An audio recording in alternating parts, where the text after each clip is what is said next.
Hey everyone, welcome to Gameplay First, where fun is second to none.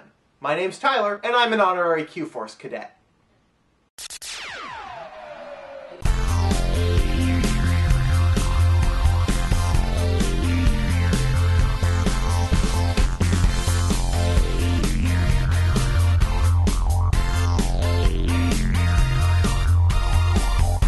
This week I'm reviewing Ratchet and Clank Full-Frontal Assault for PlayStation 3. Now to start off, this... What the hell? What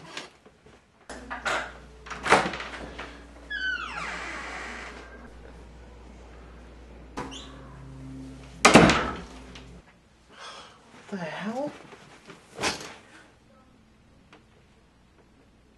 Hi, Jacob. Hi, Tyler. What are you doing here? It doesn't really matter. How do you people keep getting into my apartment? Well, you know, it would help if you locked the front door. I do lock the front door! Not well enough. Oh, God. What do you want? Well, I heard you were reviewing a multiplayer game. I figured I might as well check it out. Fan-freaking-tastic. So what are we reviewing? Ratchet and Clank Full-Frontal Assault. Oh my. Just... let's get this over with. Ratchet and Clank Full-Frontal Assault is a bite-sized entry into the series. Rather than a tower defense game starring Ratchet and Clank... And Captain Quark. Right. It's more of a Ratchet and Clank game with tower defense mechanics. But that's a good thing, because it maintains the madcap, blow stuff up with awesome weapon style of gameplay without sacrificing anything from the spirit of the game, like All for One did. Unlike All for One's co-op focus, Full-Frontal Assault gives you a series of rather large free-roaming mission maps, which allows players to split up and handle tasks separately.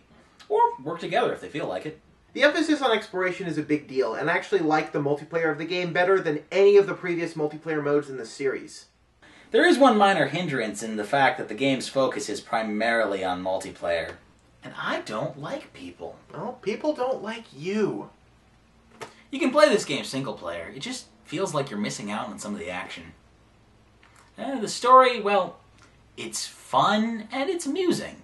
Well, of course, until they palette swap old levels. Yeah. I don't care how many new hard enemies you add to a level. Changing the weather scheme does not a new map make. No. And really, out of all the ways to do it, a weather control device... I mean, everyone knows that the Weather Dominator was split into 3 pieces just so it could be hidden away from Cobra Commander.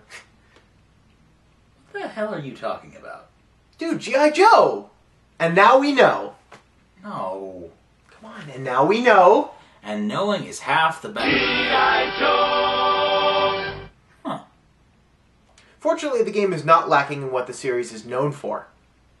Killing copious amounts of aliens? Well, that, but also the weapons. My personal favorites being the Groovatron, the Warmonger, and Mr. Zircon. Ah, Mr. Zircon. Truly a role model for people everywhere. 1 little, 2 little dead little humans, 3 little, 4 little dead little humans. What? It's catchy. Shut up. Anyway, the campaign story mode focuses around reactivating planetary defense centers, which were deactivated by a disgruntled fanboy of Captain Quark. You're nothing but one big epic fail! Wait, isn't that the same voice as Zim? Yeah, Richard Horvitz. Seems like he's in everything lately. I mean, he was even Chaos, the villain in Skylanders. Really? What? Dude, nobody over the age of 12 played Skylanders. I played Skylanders. Yeah, but you're mentally 12. I am not. You play Call of Duty? Duty! Yep, that's what I thought. So, there's an online competitive mode, but unfortunately, after repeated attempts at various times of the day, the matchmaking lobby was always empty. Well, that's not true. There were like 1 or 2 games going on. There was one game, and I'm pretty sure the other guy in that didn't speak English. To sum up, despite being a solid game, unless you're a hardcore Ratchet and Clank fan, this game is really not worth the price of admission. I'd definitely recommend Orcs Must Die 1 or 2 if you're looking for a blend of action and tower defense, but not this. I agree with that, but as a Ratchet and Clank fan, I really did enjoy the game, if only for the time I got to play co-op. If you're a fan and you have a friend who is as well, I'd say maybe rent it and give it a try. It's worth it for the series' trademark humor and kick-ass weapons. So, are we done? Pretty much, but I'm curious, why did you want to review this with me? Honestly, quality control. I mean, we just added you to the Home Atomics network. I kind of wanted to see what we got ourselves into. Shouldn't you have watched the show before you added me? That would have probably been a good idea. Well, what do you think? Well, your production values are, well, non-existent. You intersplice gameplay footage with jokes to make a review, and you have a creepy old man roommate who's obsessed with outdated video games. So yeah, it works. Alright. Awesome. For Gameplay First, this is Tyler. This is Jacob. Signing off. Now, if you'll excuse me, I have an uninvited guest to jettison from my home. I thought Grandpa Retro lived here. He's talking about you, you idiot! Yeah, well, sit and spin, old man. You work for me now.